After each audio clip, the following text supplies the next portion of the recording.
Organized under the auspice of the Japanese government and with the collaboration of the United Nations Development Programme, the African Union and the World Bank, TICAD is in 8th edition and the second to be held on African soil after Kenya in 2016. According to an official note, the head of the Ivorian government gave a short and highly appreciated speech by an audience made up of luminaries, including the President of the Republic of Tunisia, Kais Saied, the Senegalese Macky Sall, President of the African Union, and 20 other African heads of state and government, as well as the Japanese Prime Minister Fumio Kishida, who followed the opening ceremony via video conference. Patrick Achi relied on the theme of the 8th Tokyo International Conference on African Development towards a resilient, inclusive, and prosperous Africa to discuss the future of the continent. This development enthusiast has noticed that Africa is facing storms that question its growth, its independence, and this peaceful solidarity between the large bloc, which alone allows ever greater human development.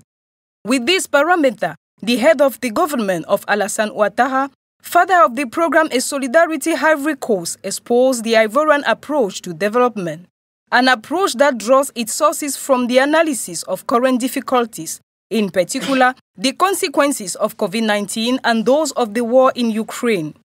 Faced with this crisis amplified by the challenge of climate change, the African continent must react and transform itself. For him, there is a need. It is time for Africa to forge its own growth model to gain sovereignty at all levels, from food independence to the management of its security, through the acceleration of its industry. The ZLECAf, the African Continental Free Trade Area, is for the Ivorian head of government a godsend, especially since it offers African companies a great opportunity for expansion. He insists on this approach put into practice Ivory Coast. The choice of this economic model must lead to African sovereignty in the most important sectors, as the Tunisian President Kais Saied, who hosts TICAD-8, also said. It should be noted that more than 66 official delegations attended this 8th Tokyo International Conference on African Development, in addition to regional and international organizations. Its objective was to identify ways to achieve resilience, inclusion, and abundance in Africa, in a context of crisis marked by the global epidemic of the new coronavirus, global warming, and the situation in Ukraine.